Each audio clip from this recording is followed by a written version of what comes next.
নমস্কাৰ বন্ধুসকল, মই আপোনালোক সকলোকে মোৰ চেনেললৈ স্বাগত জনাইছোঁ। বন্ধুসকল, মোৰ নাম গোবিনাথ কৰ্ম, ৰাষ্ট্ৰবাস্তু এক্সপাৰ্ট নিউমেৰলজিষ্ট। বন্ধুসকল, আপোনালোকৰ সুবিধাৰ্থে মই চেনেলটোত বাস্তুৰ সম্পৰ্কে, সংখ্যাতত্বৰ সম্পৰ্কে, জ্যোতিষৰ সম্পৰ্কে, তাৰ লগতে আপোনালোকৰ বিভিন্ন সমস্যাৰ সমাধানৰ উপায়সমূহৰ সম্পৰ্কে আলোচনা কৰি থাকোঁ। গতিকে যদিহে আপোনালোকৰ মোৰ চেনেলৰ ভিডিঅ'সমূহ চাই ভাল লাগে, অনুগ্ৰহ কৰি মোৰ চেনেলটো ছাবস্ক্ৰাইব কৰি ভিডিঅ'সমূহ লাইক কৰিব, কমেণ্ট কৰিব আৰু যিমান পাৰে শ্বেয়াৰ কৰিব। বন্ধুসকল, আজি মই আপোনালোকৰ লগত আপোনালোকৰ যিকোনো মনৰ ইচ্ছা পূৰ্ণ কৰা এটা অত্যন্ত শক্তিশালী প্ৰয়োগৰ সম্পৰ্কে আলোচনা কৰিবলৈ আগবাঢ়িছোঁ। অৰ্থাৎ আজি মই আপোনালোকক এটা চমৎকাৰী মেনিফেষ্টেশ্যনৰ টেকনিকৰ সম্পৰ্কে ক'বলৈ আগবাঢ়িছোঁ। বন্ধুসকল, ইয়াৰ আগতে মই আপোনালোকক বিভিন্ন ধৰণৰ ইচ্ছাপূৰ্তিৰ প্ৰয়োগৰ সম্পৰ্কে কৈছিলোঁ, এঞ্জেল নাম্বাৰ সম্পৰ্কে কৈছিলোঁ, ছুইটছৰ্ডৰ সম্পৰ্কে কৈছিলোঁ, মন্ত্ৰৰ সম্পৰ্কে কৈছিলোঁ। আজি মই আপোনালোকক একেবাৰে এটা সহজ মনৰ ইচ্ছা পূৰ্ণ কৰা প্ৰয়োগৰ সম্পৰ্কে ক'বলৈ আগবাঢ়িছোঁ। বন্ধুসকল, প্ৰয়োগটো একেবাৰে সহজ, সকলোৱে কৰিব পৰা উপায়। অনুগ্ৰহ কৰি ভিডিঅ'টো শেষলৈকে চাব যাতে সম্পূৰ্ণ কথাখিনি বুজি পায়। বহুতো দৰ্শকে ভিডিঅ'টো সম্পূৰ্ণকৈ নেচায়, নোচোৱাকৈ কিছুমান প্ৰয়োগ কৰে, যাৰ কাৰণে কিছুমান নিয়ম তেওঁলোকে ভালকৈ ফ'ল' নকৰে, যাৰ কাৰণে তেওঁলোকে ৰিজাল্ট পোৱাৰ ক্ষেত্ৰত সমস্যা হয়। গতিকে যদিহে আপোনালোকে প্ৰয়োগবিলাক কৰিম বুলি ভাবিছে, তেন্তে অনুগ্ৰহ কৰি ভিডিঅ'টো সম্পূৰ্ণকৈ চাব যাতে সম্পূৰ্ণ কথাখিনি আপোনালোকে বুজি পায়। বন্ধুসকল, প্ৰথম কথা হ'ল যে আমাৰ মনৰ ইচ্ছা পূৰ্তিৰ কাৰণে আমি নিজৰ কৰ্মটো কৰিবই লাগিব। কিন্তু যদি আমি ভালকৈ কৰ্ম কৰাৰ পিছতো আমাৰ ইচ্ছা পূৰ্তিত বাধাৰ সৃষ্টি হয়, মনৰ ইচ্ছাবিলাক পূৰ্ণ নহয়, সৰু সুৰা বাধা বিঘিনি আহিয়ে থাকে, তেনেস্থলত আমি কি উপায় কৰা উচিত সেই বিষয়ে ক'বলৈ আগবাঢ়িছোঁ। উপায় কৰাৰ অৰ্থ এইটো নহয় যে আপুনি কোনো কাম নকৰিব, কোনো চেষ্টা নকৰিব, তেনেকৈ আপোনাৰ সকলো ইচ্ছা পূৰ্ণ হ'ব, সেইটো সম্ভৱ নহয়। তাৰ কাৰণে আপুনি নিজৰ চেষ্টাও কৰিব লাগিব, নিজৰ কৰ্ম কৰিব লাগিব। যদি আপোনাৰ কিবা কাৰণত ৰিজাল্ট লাভ কৰাত বা নিজৰ কৰ্মৰ ফল লাভ কৰাত সমস্যা হৈছে, ইচ্ছা পূৰ্তিত সমস্যা হৈছে, তেন্তে এই প্ৰয়োগৰ আপোনালোকে সহায় ল'ব পাৰে। বন্ধুসকল, ইচ্ছা পূৰ্তিৰ কাৰণে আপোনালোকৰ সদায় নিজৰ মনটো পজিটিভ কৰি ৰখাৰ প্ৰয়োজনীয়তা আছে। কেতিয়াও নিগেটিভ চিন্তা কৰিব নালাগে। যিকোনো ইচ্ছা পূৰ্ণ হ'বৰ কাৰণে আপোনালোকে নিজকে সদায় পজিটিভ কৰি ৰাখিব লাগে।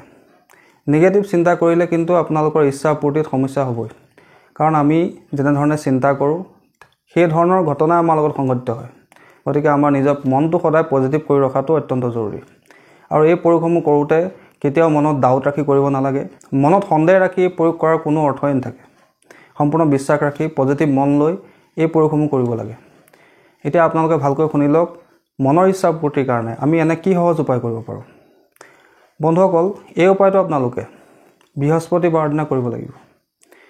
বৃহস্পতিবাৰৰ দিনা আপোনালোকে এই মনৰ ইচ্ছা পূৰ্তিৰ উপায়টো কৰিব লাগিব।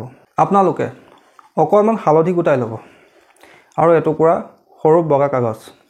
সেই হালধিত অকণমান আপোনালোকে মিঠাতেল বা যিকোনো ধৰণৰ লিকুইড মিলাই দিব। মিলাই লৈ আপোনালোকে এটা যন্ত্ৰ লিখিব সেই বগা কাগজত। আৰু তাৰ কাৰণে আপোনালোকে কলম ব্যৱহাৰ কৰিবলৈতো অসুবিধা হ'ব। তাৰ কাৰণে আপোনালোকে কোনো ফলৰ গছৰ ডাল এটা কলমৰ নিচিনাকৈ জোঙা কৰি ল'ব। আম গছৰ হ'ব পাৰে, কঁঠাল গছৰ হ'ব পাৰে, বা যিকোনো ধৰণৰ গছৰ ডাল এটুকুৰা আপোনালোকে কলমৰ নিচিনাকৈ জোঙা কৰি ল'ব। হালধি আৰু মিঠাতেল মিলাই যিটো আপুনি চিয়াহী প্ৰস্তুত কৰিছে, সেই চিয়াহীতে সেই ডালটো যিটো কলমৰ নিচিনা আপুনি বনাই লৈছে, ধুনীয়াকৈ ডুবাই লৈ কাগজখনৰ ওপৰত আপোনালোকে এই যন্ত্ৰটো লিখিব। বন্ধুসকল, যন্ত্ৰটো মই স্ক্ৰীনত দি দিছোঁ। যন্ত্ৰটো আপোনালোকে ভালকৈ চাই লওক।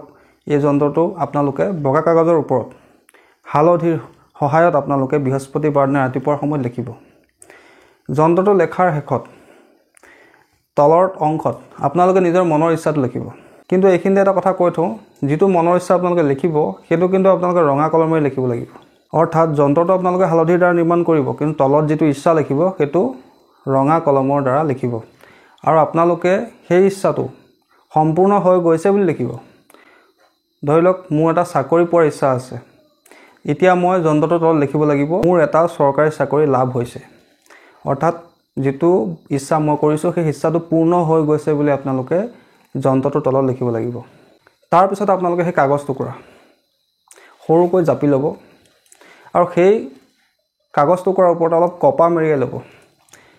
মেৰিয়াই লৈ এটা মাটিৰ চাকি ল'ব, তাত অকণমান ঘিউ দি ল'ব আৰু সেই চাকিটো পূব দিশলৈ মুখ কৰি আপোনাৰ ঘৰৰ মধ্যস্থানত, অৰ্থাৎ আপুনি যিটো ৰুমত থাকে বা আপুনি যিটো ঘৰত থাকে, সেই ঘৰখনৰ মধ্যস্থানত পূব দিশলৈ মুখ কৰি সেই চাকিটো জ্বলাই দিব। অৰ্থাৎ আপোনালোকে সেই যন্ত্ৰটো শলিতাৰ নিচিনাকৈ বনাই ল'ব, তাৰ ওপৰতে কপা মেৰিয়াই ল'ব আৰু এটা মাটিৰ চাকিত অকণমান ঘিউ দি আপোনালোকে সেই চাকিটো জ্বলাই দিব। কিন্তু জ্বলোৱাৰ সময়টো হ'ব সন্ধিয়াৰ সময়ত। আৰু এই প্ৰয়োগটো আপোনালোকে কৰিব লাগিব ৰাতিপুৱাৰ সময়ত অৰ্থাৎ আপোনালোকে যন্ত্ৰটো লেখাৰ কাম বা ইচ্ছা লেখাৰ কামখিনি আপোনালোকে ৰাতিপুৱা কৰিব। তাৰপিছত সেই কাগজখন আপোনালোকে যদি আপোনাৰ ক'ৰবাত পূজা স্থান আছে, পবিত্ৰ স্থান আছে, তাত আপোনালোকে ৰাখি থৈ দিব। আৰু সন্ধিয়াৰ সময়ত আপোনালোকে এটা মাটিৰ চাকি যোগাৰ কৰিব, তাত অকণমান ঘিউ দিব আৰু সেই কাগজ টুকুৰাৰ ওপৰত অকণমান কপা মেৰিয়াই ল'ব। মেৰিয়াই লৈ আপোনালোকে ঘৰৰ মধ্যস্থানত বা আপুনি যিটো ৰুমত থাকে সেই ৰুমৰ মধ্যস্থানত পূব দিশলৈ মুখ কৰি আপোনালোকে চাকিগছ জ্বলাই দিব। আৰু এইটো উপায় আপোনালোকে কৰিব বৃহস্পতিবাৰৰ দিনা।